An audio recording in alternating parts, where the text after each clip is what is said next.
The Golden Gate in Jerusalem, also known as the Eastern Gate, has held a place of mystery, prophecy, and significance for centuries. Set into the eastern wall of the Temple Mount, this gate has seen countless rulers, religions, and periods of history leave their mark. The gate itself has a complex background, with historians and archaeologists suggesting various dates for its construction. Most recently, the consensus places its current form in the 7th or 8th century AD during the Umayyad period, though some theories suggest it could date back to the Byzantine period around 520 AD. Some, like Dutch archaeologist Leen Ritmeyer, have even argued that the Golden Gate might have roots in the First Temple period. The history of Jerusalem's Golden Gate is marked by multiple closures and reopenings, each reflecting the shifting religious and political landscapes of the region. Originally, this gate served as a significant entry point to the city, with its religious importance underscored by the belief that it would one day welcome the Messiah. During the Crusades, the Golden Gate was opened in 1102, symbolizing Christian control over Jerusalem. However, in 1187, after recapturing the city from the Crusaders, Saladin had the gate sealed once again, reinforcing his rule and symbolizing Islamic control. In the 16th century, the Ottoman Sultan Suleiman the Magnificent undertook a massive reconstruction of Jerusalem's city walls, including the Golden Gate. He sealed the gate in 1541, a closure that has lasted to the present day. The reasoning behind this decision remains a subject of debate among historians. Some suggest that Suleiman's primary motive was to fortify the city's defenses, as sealing the gate would limit points of entry and make it harder for invading forces to penetrate Jerusalem's walls. However, another theory relates directly to religious prophecy. According to Jewish tradition, the Messiah would one day enter Jerusalem through the Golden Gate, re-establishing Jewish sovereignty and reclaiming the Holy City. Some believe that Suleiman ordered the gate sealed to prevent this prophecy from coming to fruition, effectively blocking the prophesied arrival of the Messiah. Adding another layer of defense against the prophecy, the Ottomans established a cemetery directly outside the Golden Gate. This was intended to further deter the Messiah's forerunner, the prophet Elijah, who, according to Jewish tradition, would arrive first to herald the coming of the Messiah. As Elijah is a Cohen, a member of the Jewish priestly class, he would be unable to enter a cemetery, which was considered ritually impure under Jewish law. By placing a graveyard in front of the gate, the Ottomans aimed to make it inaccessible to both Elijah and the Messiah, thereby preventing their anticipated arrival. This blend of religious prophecy, defensive strategy, and cultural symbolism has made the Golden Gate a powerful and enigmatic feature of Jerusalem's history, inspiring interpretations that bridge faith, tradition, and political intrigue. The Golden Gate is steeped in ancient religious traditions. Jewish teachings reference a gate in the eastern wall, called the Shushan Gate, which was connected to the sacred inner court of the Temple Mount. Historically, only the high priest and his assistants would use this gate for specific ceremonies. Although it is unclear exactly when the gate in its current form was built, it is possible that it stands on the remnants of an even older gate. Over the centuries, various renovations have added to the structure. During the Ottoman era, a mosque was built nearby to support laborers working on the Temple Mount's walls. Inside the gate itself, visitors can descend a staircase leading to the gatehouse, where evidence of an ancient arch lies buried. For defensive purposes, the Ottomans even converted the gate into a watchtower. Today, though it remains sealed, the Golden Gate continues to be a focal point of religious prophecy, with some claiming that any recent changes to its state could be a sign of approaching events in Christian eschatology. The gate's enigmatic history remains central to Jerusalem's heritage, symbolizing the city's resilience, spiritual depth, and the layers of belief and tradition that persist in modern times. Whether viewed through the lens of history, prophecy, or religious reverence, the Golden Gate stands as a testament to Jerusalem's enduring legacy and the ongoing intrigue surrounding its past. Over time, the gate has undergone renovations and additions, including the construction of a small mosque nearby and the transformation of the gate into a watchtower by the Ottoman Turks. Access to the Golden Gate from inside the Temple Mount was blocked by Israeli authorities in 2003 because the group managing the area had ties to Hamas, a group considered a terrorist organization by many countries.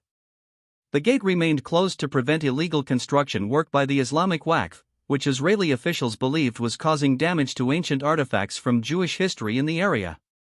In February 2019, the interior of the gate was reopened for Muslim worshippers from the Temple Mount. However, the gate itself remained sealed, meaning people couldn't pass through it.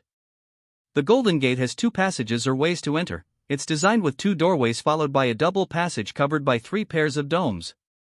Inside, there's a vaulted hall divided by four columns into two aisles, which lead to the door of mercy and the door of repentance.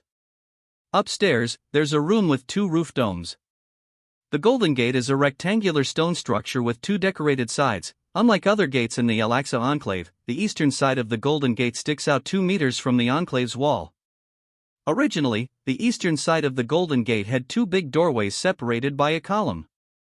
Each doorway was about 3.90 meters wide and supported a semicircular arch with a decorated design. These doorways were closed up during the Ottoman period. Some features of the Golden Gate's decoration resemble designs found in other buildings in the Levant region.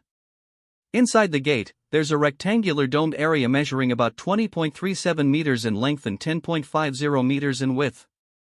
The area has 6 shallow domes, 2 of which were changed later. These domes are separated by arches of an elliptical shape supported by 2 pilasters at the entrances and 2 central columns. Each dome is built over a square plan, which means special stones were needed to form the circles of the dome. The way the gate sticks out from the wall by 2 meters is an interesting architectural feature as it clearly marks its location. The big question about the Golden Gate is why it was built this way and what its purpose was. Since the early days of Muslim rule in Beit al-Maqdis, now known as Jerusalem, some Muslims have connected the eastern wall of the Al-Aqsa enclave with the Last Day or Judgment Day. Even though this wall isn't specifically mentioned in the Quran, it's been used as an example to explain a verse about a wall and gate in the Quran.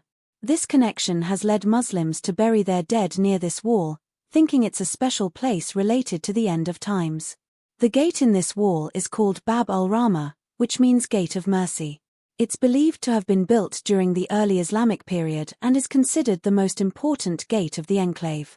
Some scholars suggest that the gate symbolizes an entry to paradise or a place of mercy. According to Jewish tradition, the Eastern Gate was where the divine presence known as the Shekinah used to appear. It's believed that the Shekinah will appear again when the Messiah comes and a new gate will replace the present one. This is why Jews used to pray for mercy at this gate, especially during medieval times when they couldn't access the city where the Western Wall is located. That's also why it's called the Gate of Mercy in Christian. The Golden Gate is connected to stories not found in the Bible, including a tradition that Mary's parents, Joachim and Anne, met at this gate, symbolizing Mary's Immaculate Conception. This meeting became a popular theme in Christian art depicting the Virgin Mary's life. Some people think the beautiful gate mentioned in the Bible's Book of Acts might be the same as the Golden Gate, though this is debated. This confusion may stem from similarities between the Latin and Greek words for beautiful and golden, but there's no solid evidence to confirm this. According to Christian tradition, Jesus rode through the Golden Gate on a donkey on Palm Sunday, fulfilling a Jewish prophecy from the book of Ezekiel about the Messiah's arrival. The Synoptic Gospels describe Jesus approaching the Temple Mount from the Mount of Olives, supporting this tradition, although the Gospel of John suggests the Pharisees may have observed Jesus' arrival from the Temple Mount itself.